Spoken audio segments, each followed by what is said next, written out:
Baik, untuk kita memahami langkah pencegahannya dengan penutupan lokasi-lokasi tumpuan rekreasi seperti yang dibuat di Johor, Selangor dan juga Pahang ini. Saya nak bersama dengan Profesor Madya Samsul Bahari Samsudin, pakar pengurusan risiko kesihatan persekitaran dan pekerjaan Universiti Malaysia Sabah. Prof, kalau kita lihat tindakan segera yang diambil oleh pihak berkuasa negeri di Pahang, Johor dan juga di Selangor ini sebagai langkah, boleh kita katakan sebagai langkah jangka pendek ataupun jangka sederhana.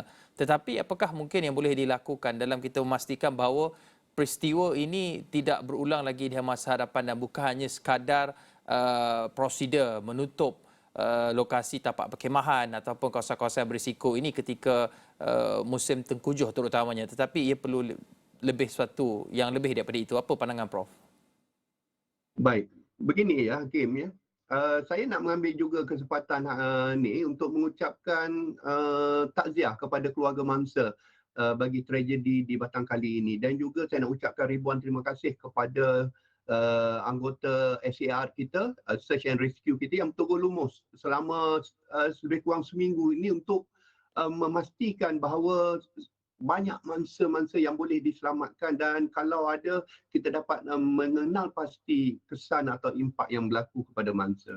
Baik, berbalik kepada persoalan Hakim tadi, memang penutupan ini merupakan salah satu langkah jangka masa pendek. Penutupan beberapa kawasan rekreasi luar di Pahang, Selangor dan Johor ini merupakan salah satu tindakan segera yang diambil oleh pihak-pihak yang berwajib dan berkenaan ya. Tetapi ianya perlu dilihat dengan lebih jauh lagi, iaitu untuk pengurusan risiko bagi kawasan ataupun aktiviti luar. Ianya perlu disediakan juga pelan jangka masa panjang.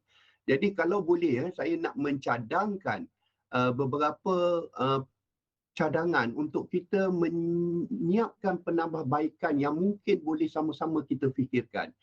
Pihak Kementerian Pembangunan dan Kerajaan Tempatan, Kementerian Pelancongan dan apa jua agensi yang terlibat dengan aktiviti rekreasi luar ini, pertama mereka perlu meningkatkan segala aktiviti pemantauan dan penguatkuasaan undang-undang dan peraturan sedia ada.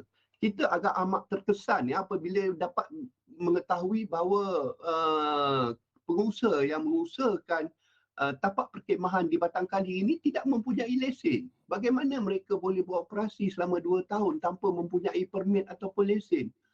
Jadi ini menunjukkan ada satu lompang atau kelemahan yang perlu diatasi oleh mana-mana pihak yang bertanggungjawab, iaitu meningkatkan pemantauan dan penguatkuasaan untuk semua kawasan, semua operator, semua pengusaha sebelum mereka melaksanakan sebarang aktiviti luar, aktiviti rekreasi, aktiviti sukan luar yang melibatkan alam sekitar.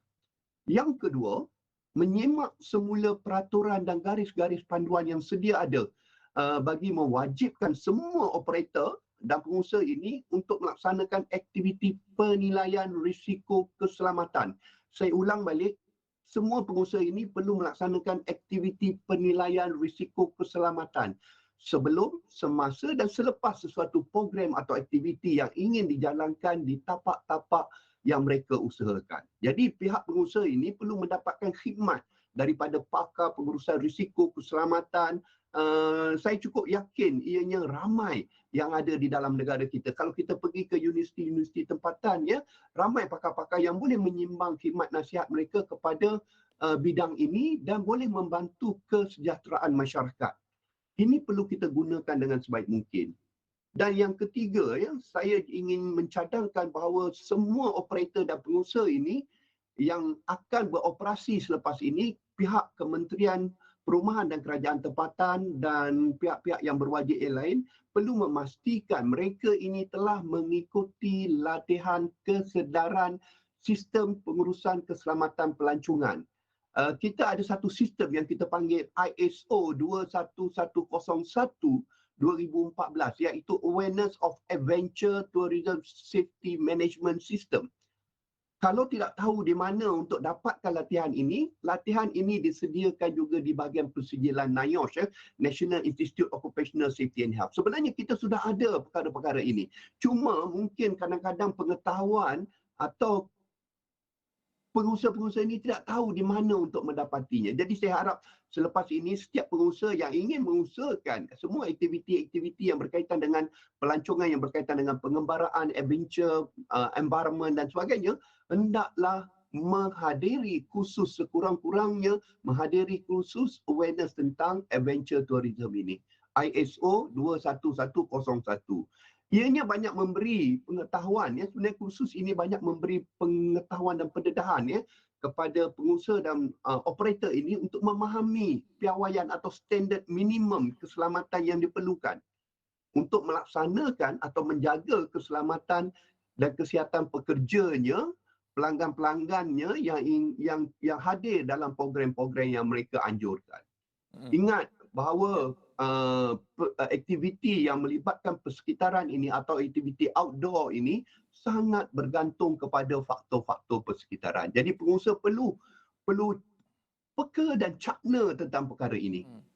Selain daripada itu, yang terakhir sekali, pengusaha juga perlu menyiapkan satu pelan tindakan kecemasan. Sekiranya sesuatu berlaku di kawasan mereka, kita tidak mahu apabila berlaku bencana, isu telekomunikasi, isu komunikasi, isu hubungan, utiliti dan sebagainya tidak dapat diselesaikan dengan baik. Dan ini membantutkan usaha-usaha search and rescue ataupun tugas-tugas mencari dan menyelamat. Ya, Prof. Ya, Prof, dalam masa sama, adakah Prof merasakan bahawa penilaian risiko itu perlu dilakukan secara berkala ataupun lebih kerap, terutama sekali ketika musim-musim seperti musim tengkujuh berbanding ketika permohonan lesen tapak itu dilakukan, dan juga maklumat kepada orang awam terutamanya, kerana orang awam tidak boleh dipersalahkan kerana mereka mungkin tidak cakna mengenai perkara tersebut, tetapi pengusaha perlu mewar-warkan sekiranya pusat rekreasi mereka itu memperolehi sijil tertentu seperti mempunyai checklist kemaskini penilaian risiko. Adakah ini satu perkara yang low hanging fruit yang boleh kita lakukan dalam masa terdekat? Betul tu Hakim. Kita tidak boleh salahkan pelanggan ataupun masyarakat yang menggunakan perkhidmatan, dan kita juga perlu memberi perhatian yang khusus kepada mana-mana pelaksana atau pengusaha. Kalau kita boleh faham prinsip asas risiko keselamatan aktiviti rekreasi luar ini, iaitu mana-mana aktiviti rekreasi luar yang melibatkan faktor persekitaran, pelibatan alam sekitar, hubungan kita dengan keadaan cuaca dan sebagainya, ianya perlukan penelitian yang dinamik, yang mesti dilaksanakan secara berterusan dan secara langsung. Ya. Dia tidak boleh gunakan data awal tahun untuk guna hujung tahun. Sebab persekitaran kita sentiasa berubah-ubah. Konsep ini kita kena faham. Ya. Ini banyak dibuktikan dalam kajian-kajian saintifik dan kukuh. Pelbagai kajian yang dilakukan sebelum ini banyak menunjukkan bahawa ada beberapa faktor yang perlu diberi perhatian. Yang pertama, faktor persekitaran. Sudahkah kita faham berkaitan topografi, rupa bentuk muka bumi, laluan keluar masuk yang selamat? Faktor kedua, cuaca. Adakah kita melihat ramalan kaji cuaca, luruan angin monsun timur laut yang membawa isi padu hujan yang sangat lebat, tetapi kita masih lagi membuka kawasan perkemahan yang hampir dengan cerun bukit yang ditambak lagi. Ini juga antara isu-isu yang memang sebenarnya mengundang bahaya kepada pengguna dan pengusaha itu sendiri.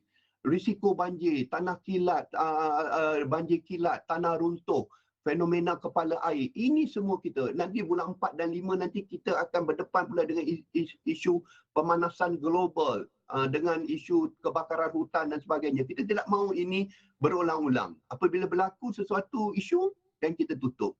Kemudian buka balik. Dia seolah-olah seperti hangat-hangat tai ayam. Kita tidak mahu. Kita mesti buat perkara ini dengan sebaik mungkin, rancang dan laksanakan secara konsisten.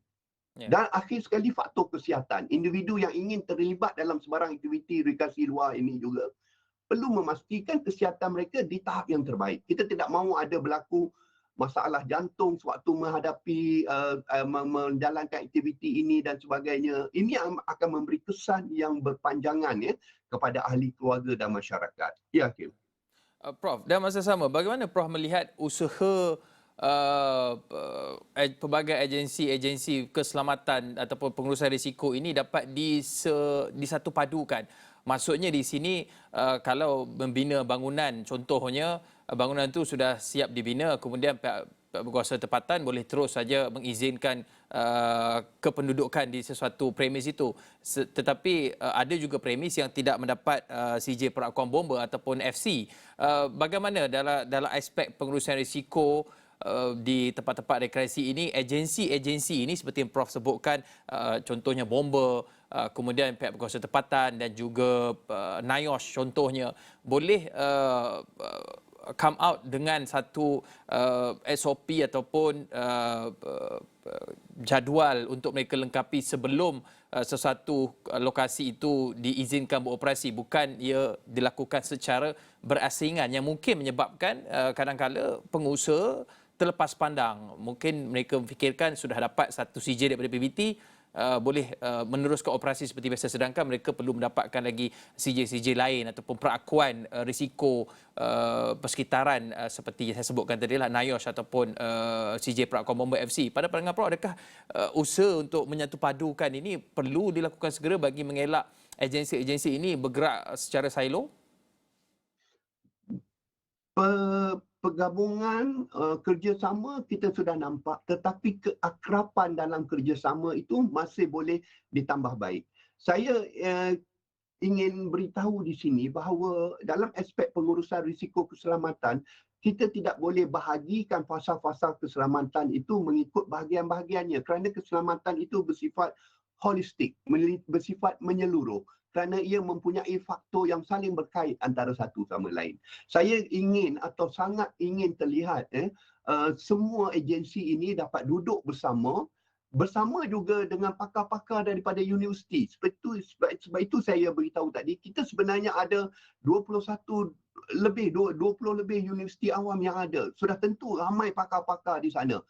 Panggil mereka turut serta beri sumbang fikiran, sumbang buah fikiran dan sebagainya, bagaimana untuk kita melihat, membangunkan sesuatu program, projek, apa juga yang menjurus kepada safety. Safety, keselamatan dan kesihatan harus dilihat sebagai satu tahap yang teratas dalam membuat sebarang keputusan. Keselamatan masyarakat, nombor satu. Kesihatan masyarakat, nombor satu. Perlu diletak di bahagian teratas dalam sebarang perancangan yang melibatkan penglibatan masyarakat dan sebagainya. Duduk kerjasama, bincang isu ini. Dari segi otoriti, kita faham ianya diluluskan oleh jabatan ini diluluskan oleh jabatan ini. Itu bagi saya tidak jadi masalah. Tetapi keterbukaan, duduk bersama dan berbincang dalam hal-hal isu-isu yang melibatkan kesihatan masyarakat, itu lebih utama. Prof, akhir sekali Prof, ringkas, kalau boleh kita dapatkan bagi masyarakat kebanyakan layman ini, mereka ini gemar, kita tidak boleh halang mereka mengunjungi kawasan-kawasan perkelahan ataupun rekreasi untuk mereka melakukan aktiviti luar. Tetapi bagaimana mereka boleh melakukan penilaian risiko kendiri sekiranya mereka ingin melakukan aktiviti luar? Apa perkara, mungkin beberapa perkara yang mungkin mereka boleh berikan perhatian sebelum mereka membuat keputusan untuk melakukan aktiviti riadah ataupun rekreasi di dalam keadaan yang selamat? Antara perkara yang paling baik boleh dilakukan apabila kita sebagai rakyat, pertama kita kena tingkatkan ilmu pengetahuan kita dalam bidang keselamatan dan kesihatan ini. Kita perlu banyak membaca. Tanpa ilmu, kita tidak akan pergi ke mana. Jadi saya nak galakkan masyarakat kita, pembangunan masyarakat kita harus selari dengan perkembangan ilmu. Hakim, itu saja. Baik, terima kasih Profesor Madya Teknologis Dr. Samsul Bahari Samsudin, pakar pengurusan risiko kesihatan persekitaran dan pekerjaan Universiti Malaysia Sabah, berkongsi bagaimana kita boleh mengelak tragedi ini daripada berulang dan mengambil langkah bukan sahaja jangka pendek tapi juga sederhana dan juga jangka panjang.